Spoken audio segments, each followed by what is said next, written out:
Embrace the power of knowledge at Sanskriti University, ranked first in most promising university in engineering and management in India. Visit www.sanskriti.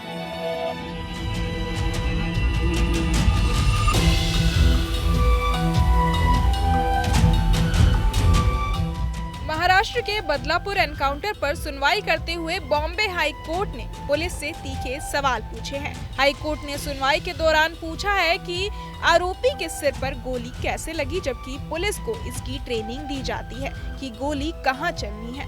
Court ने आगे कहा कि police को हाथ या पैर पर गोली चलानी चाहिए थी। सुनवाई के दौरान हाई कोर्ट की बेंच ने कहा कि पीछे 4 पुलिस वाले थे, फिर कैसे संभव है कि वे एक कमजोर आदमी को काबू ना कर पाएं, वो भी गाड़ी के पिछले हिस्से में।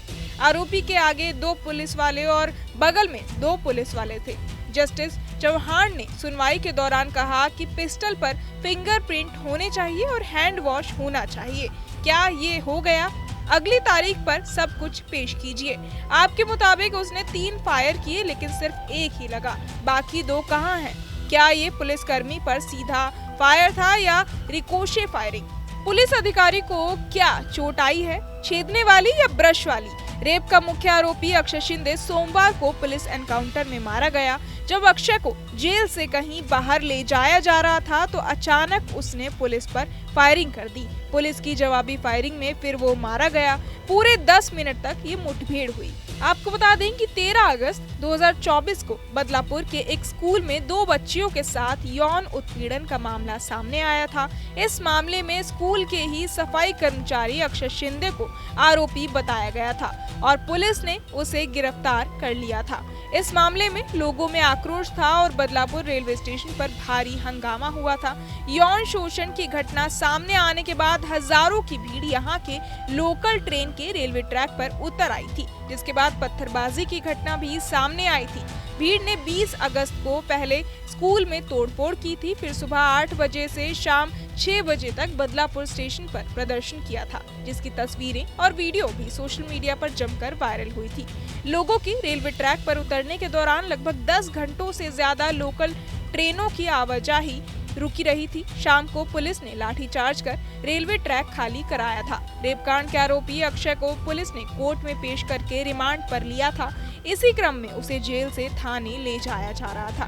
तभी अक्षय ने पुलिस वालों पर फायरिंग की, लेकिन वो खुद ही एनकाउंटर में मारा गया। सोमवार को शाम को 5 बजे के बाद अक्षय को जेल से थाने ले जाया जा रहा था। मुंब्रा बाईपास के पास से गुजरते समय आरोपी अक्षय शिंदे ने एपीआई नीलेश मोरे की सर्विस रिवॉल्वर छीन ली।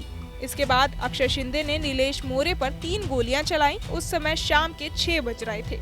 एक गोली नीलेश मोरे के पैर में लगी, 2 गोलियां हवा में चली गई। गोली लगने से नीलेश मोरे ने अक्षय को भी घायल कर दिया।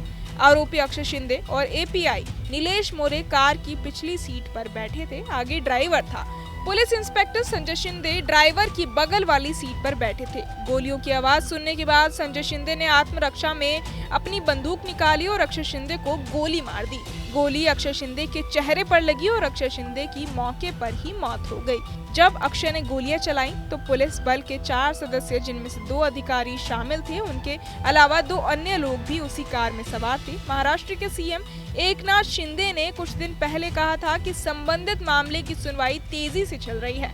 मुख्यमंत्री ने यह भी कहा था कि सभी दोषियों को सजा दी जाएगी, लेकिन मुठभेड़ में अक्षय शिंदे की मौत अब कई सवाल खड़े कर रही है। घटना से राजनीति में भी सरगर्मी बढ़ गई है। इस वक्त बदलापुर में हुई घटना की हर तरफ चर्चा हो रही है। अक्षय शिंदे की मां ने कहा कि पुलिस ने जानबूझकर अक्षय को गोली मारी। सोमवार को ही मेरी अक्षय से बात हुई थी, वो मुझसे कह रहा था कि उसकी चार्जशीट आ गई है, अब वो रिहा हो जाएगा। वो तो पटाखों से भी इतना डरता था, तो ऐसे में बंदूक कैसे चला सकता था? बहरहाल इस पूरी खबर को सुनकर आप क्या कुछ सोचते हैं, हमें कमेंट बॉक्स में जरूर बताएं और बाकी तमाम खबरों के लिए सब्सक्राइब करें news nation. Embrace the power of knowledge at Sanskriti University, ranked first in most promising university in engineering and management in India. Visit www.sanskriti.